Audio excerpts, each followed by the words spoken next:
राधे राधे। आशा करती हूँ कि आप सभी लोग खुश होंगे, स्वस्थ होंगे, मस्त होंगे। आज मैं आप लोगों को माघी पूर्णिमा की कथा सुनाने जा रही हूँ।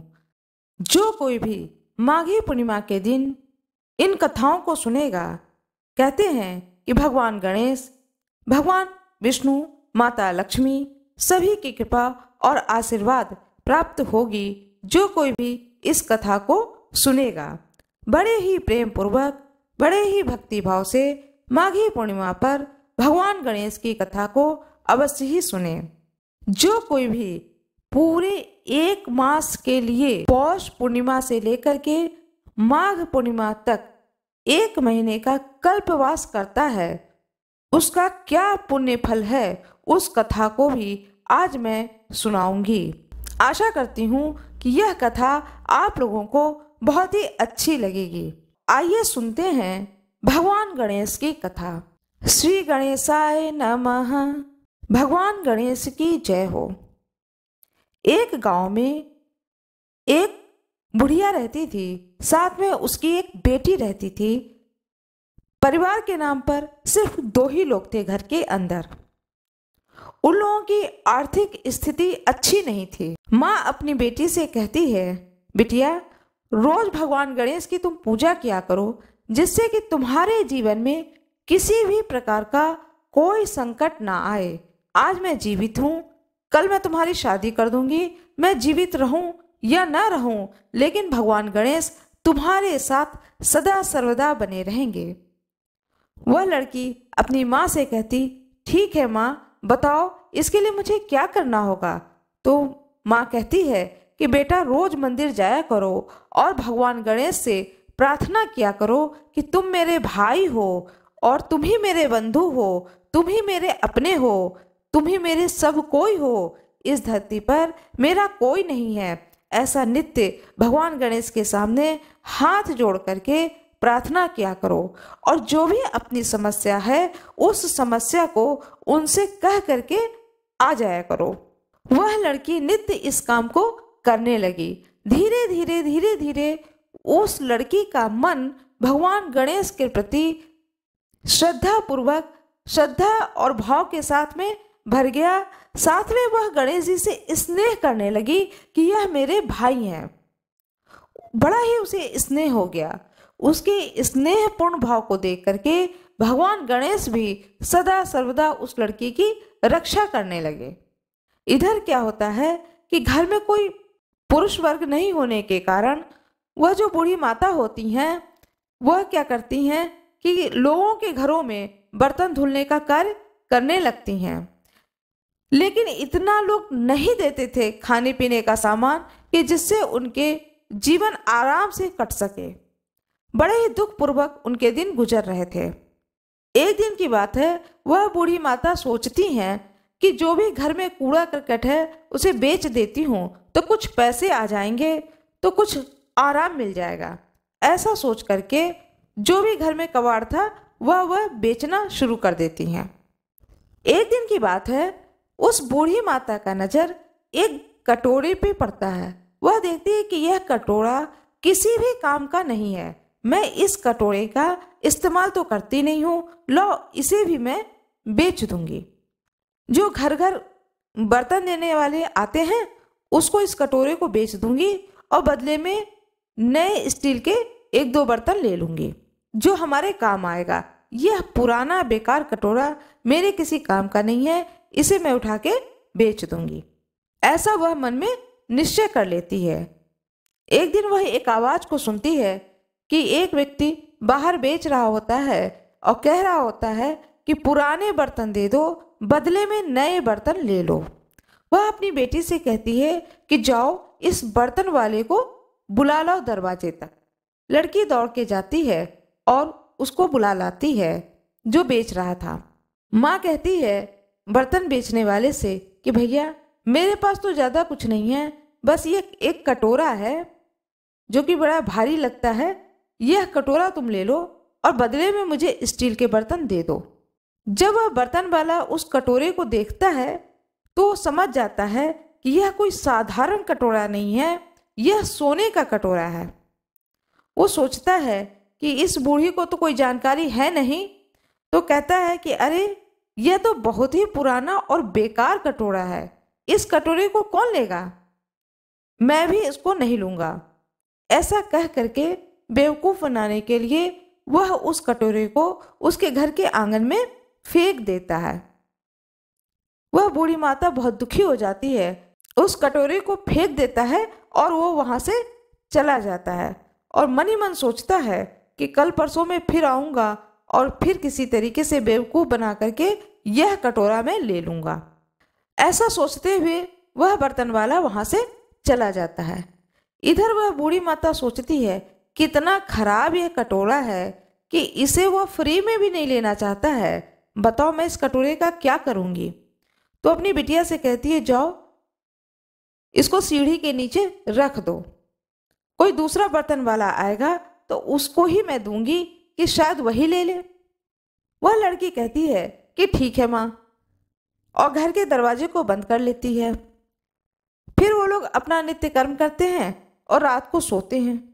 जब रात को सोते हैं तो वह लड़की भगवान गणेश को याद करने लगती है कि हे प्रभु, कैसे दिन आए हैं कि मेरे घर में न भाई है न पिता हैं और हम लोग कितना परेशान होकर के अपने जीवन को गुजार रहे हैं, कुछ तो जीवन में अच्छा कर हो जाए। वह कहती है भगवान गणेश से कि हे गणेश जी, कुछ तो हमारे जीवन में अच्छा हो जाए और हमें लगे कि तुम्हारी कृपा मिल रही है मुझको। फिर वह अपने मन की बात भगवान गणेश से कहने लगती है और बताती है उन्हें कि घर में एक कटोरा पड़ा हुआ है, माँ उसे आज बेच रही थी तो बर्तन वाला भी उसे नहीं लिया बल्कि घर के आंगन में फेंक करके चला गया। ऐसा कहते कहते वह सो जाती है। सपने में गणेश जी आते हैं और कहते हैं कि बेटा उठो, देखो मैं तुम्हारे सामने स्वयं भगवान गणेश खड़ा हूं। तो वह स्वप्न में भगवान गणेश को प्रणाम करती है और पूछती है कहो कैसे आए हो, हमारे कष्टों को तो तुम दूर नहीं कर रहे हो, हमारी समस्या तो जस की तस है, तुम आए हो तो हमारी समस्याओं को भी दूर करो जिससे कि हमारे जीवन में कुछ परिवर्तन आए। भगवान गणेश कहते हैं इसीलिए मैं तुम्हारे घर आया हूं, तुम्हें मैं कुछ बताना चाहता हूं। वह लड़की कहती है अच्छा बताओ क्या बताना चाहते हो। तो भगवान गणेश कहते हैं कि जो कटोरा है जिसे तुमने सीढ़ी के नीचे रख दिया है वह कोई मामूली कटोरा नहीं है, वह सोने का कटोरा है।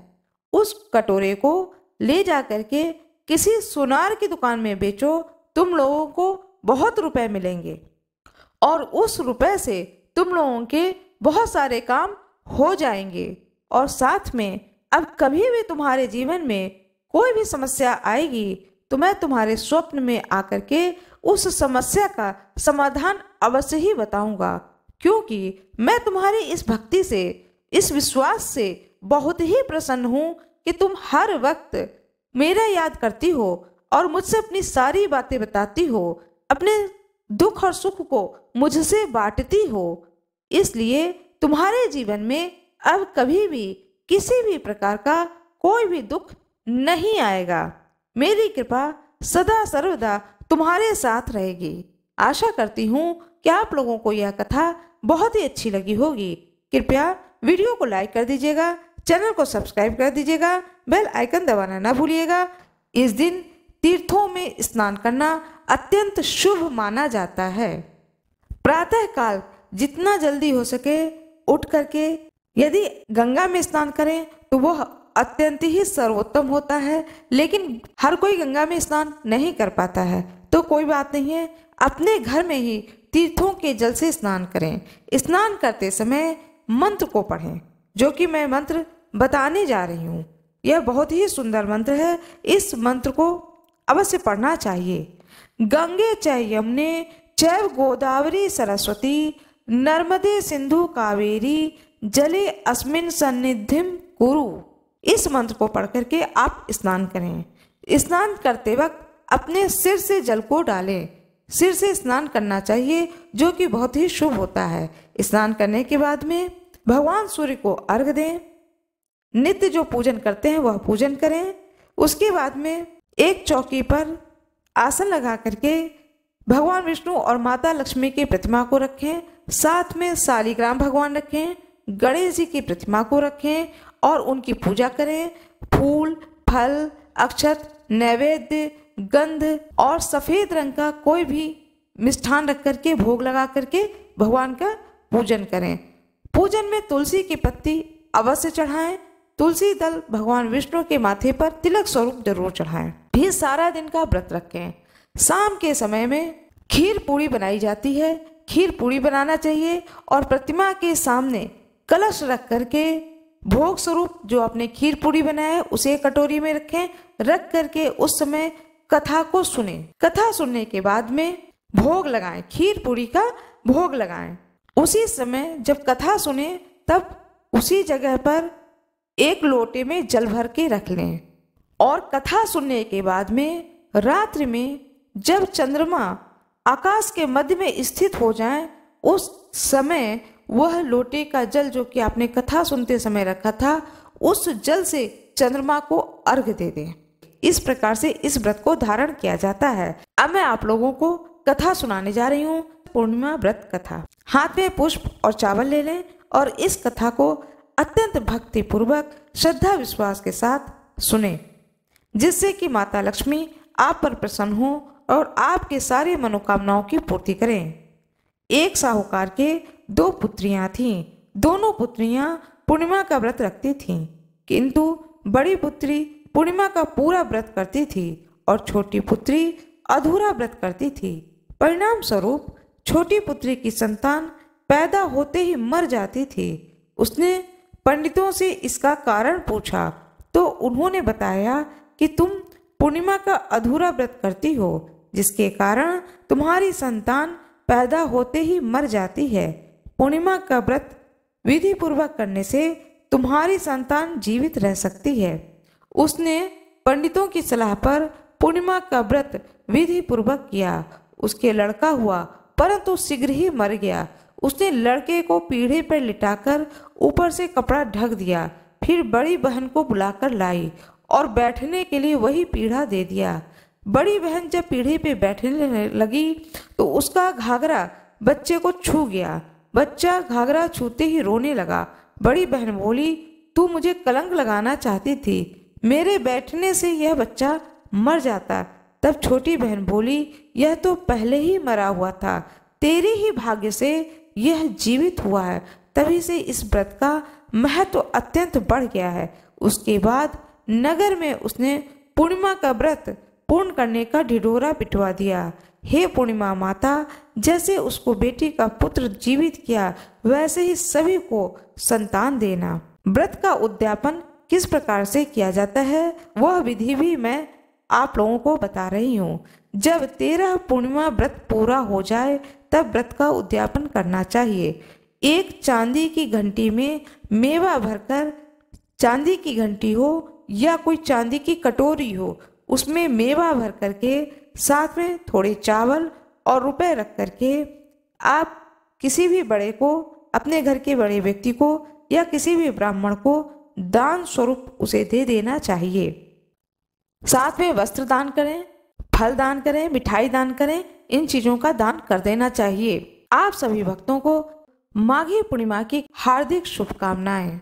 रात्रि के समय में जब लोग जागरण करते हैं तो माता लक्ष्मी पूरे पृथ्वीलोक का भ्रमण करती हैं और यह देखती हैं कि जो कोई भी भक्त उनका रात में जागरण करता है तो माता रानी उस पर अपना विशेष कृपा करती हैं। मेरा यह वीडियो आप लोगों को कैसा लगा कृपया कमेंट बॉक्स में जरूर बताएं। वीडियो को लाइक करना ना भूलें, चैनल को सब्सक्राइब कर दें। भगवान श्री गणेश की जय हो, भगवान विष्णु की जय हो, भोले बाबा की जय हो। जैसा कि हम सभी लोग जानते हैं, माघी पूर्णिमा की यह पूर्णिमा तिथि अत्यंत महत्वपूर्ण पूर्णिमा तिथि मानी गई है। इस दिन पूर्णिमा का व्रत रखा जाएगा। सत्यनारायण भगवान की कथा पूर्णिमा तिथि पर अवश्य सुननी चाहिए। कहा जाता है कि पूर्णिमा तिथि पर जो कोई पूर्णिमा का व्रत करता है, पूर्णिमा का कथा सुनता है, साथ में भगवान सत्यनारायण भगवान की कथा को सुनता है, वह अश्वमेघ यज्ञ के बराबर पुण्य की फल की प्राप्ति को करता है। इस दिन सत्यनारायण भगवान हरि विष्णु की प्रतिमा को रख करके सत्यनारायण भगवान की कथा को सुनना चाहिए अथवा पढ़ना चाहिए। एक चौकी पर पीले वस्त्र को बिछा करके भगवान विष्णु की प्रतिमा को रख करके उन्हें फूल और माला पहना करके दीपक जलाएं। दीपक जलाने के बाद में भोग में पंजीरी और चन्नामृत अवश्य रखें।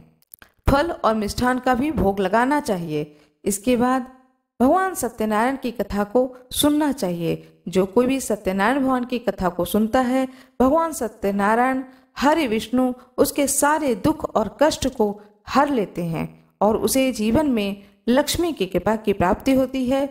उसके घर में धन्य धान्य भर जाते हैं। सत्यनारायण भगवान की कथा को सुनने के बाद में आरती करें। आरती करने के बाद में ब्राह्मण के लिए दान स्वरूप सीधा अवश्य निकालें। यह अवश्य करें, यह बहुत जरूरी होता है। साथ में जो कोई पूर्णिमा का व्रत धारण करते हैं उन्हें पूर्णिमा की कथा भी सुननी चाहिए। पूर्णिमा तिथि पर रात में चंद्रमा को अर्घ देकर खीर पूरी का भोग लगा करके भगवान विष्णु को खीर पूरी का भोग लगा करके रात के समय में जब आप चंद्रमा को अर्घ दें, उसके बाद उस खीर पूरी को प्रसाद स्वरूप आप स्वयं भी ग्रहण करें। इस प्रकार से यह पूर्णिमा व्रत को धारण करना चाहिए। उस दिन सत्यनारायण भगवान की कथा को सुननी चाहिए, साथ में पूर्णिमा व्रत कथा को भी अवश्य सुनें। माघी पूर्णिमा की कथा। हाथ में पुष्प और अक्षत अवश्य ले लें। पौराणिक कथाओं के अनुसार द्वापर युग में एक बार यशोदा माँ ने भगवान श्री कृष्ण से पूछा कि वह उन्हें एक ऐसा व्रत बताएं जिसको करने से मृत्युलोक में स्त्रियों को विधवा होने का भय न रहे। भगवान श्री कृष्ण ने यशोदा माँ को बताया कि स्त्रियों को 32 पूर्णिमा का व्रत करना चाहिए। यह व्रत अचल सौभाग्य देने वाला और भगवान शिव के प्रति मनुष्यों की भक्ति को बढ़ाने वाला है। यशोदा माँ ने श्री कृष्ण से पूछा कि क्या इस व्रत को मृत्युलोक में किसी ने किया था। इस पर भगवान ने बताया कि कार्तिका नाम की नगरी थी, वहाँ चंद्रहास नामक एक राजा राज करता है। उसी नगरी में धनेश्वर नाम के ब्राह्मण की पत्नी रूपवती थी। दोनों एक दूसरे से बेहद प्यार करते थे और उस नगरी में बहुत प्रेम से रहते थे। घर में किसी भी चीज की कमी नहीं थी, लेकिन संतान न होने के कारण वह अक्सर दुखी रहा करते थे। एक दिन एक योगी उस नगरी में आया।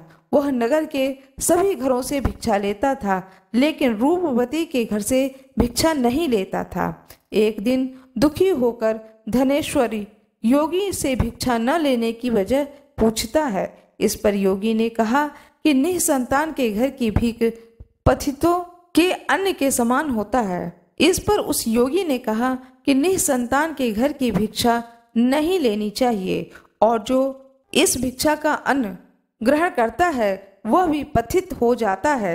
इसलिए पतित हो जाने के भय से वह उनके घर की भिक्षा को नहीं लेता है। इसे सुनकर धनेश्वर दुखी हो गए और उन्होंने योगी से पुत्र प्राप्ति का उपाय पूछा। इस पर योगी ने माँ चंडी की उपासना करने की सलाह दी। धनेश्वर देवी चंडी की उपासना करने के लिए वन में चला गया। माँ चंडी ने धनेश्वर की भक्ति से प्रसन्न होकर 16वें दिन दर्शन दिया। माँ चंडी ने कहा कि तुम्हारा पुत्र होगा, लेकिन वह केवल 16 वर्षों तक ही जीवित रहेगा। यदि वह स्त्री और पुरुष 32 पूर्णिमा का व्रत करेंगे तो वह दीर्घायु हो जाएगा। माँ चंडी ने एक आम के वृक्ष पर चढ़कर फल तोड़कर उसे पत्नी को खिलाने को कहा। माँ चंडी ने कहा कि तुम्हारी पत्नी स्नान कर भगवान शंकर का ध्यान कर फल को खा ले तो भगवान शिव की कृपा से वह गर्भवती हो जाएगी। इस उपाय को करने के बाद धनेश्वर को पुत्र की प्राप्ति हुई तथा 32 पूर्णिमा का व्रत दोनों पति पत्नी ने श्रद्धा पूर्वक किया तो उनके पुत्र की आयु बढ़ गई और वह पुत्र दीर्घायु हो गया। इस प्रकार पुत्र को दीर्घायु की प्राप्ति हुई। माता चंडी की जय हो, भगवान गणेश की जय हो, भगवान विष्णु की जय हो, भगवान शंकर की जय हो। मेरा यह वीडियो कैसा लगा कृपया कमेंट बॉक्स में जरूर बताएं। वीडियो को लाइक करना ना भूलें, चैनल को सब्सक्राइब जरूर कर दें धन्यवाद।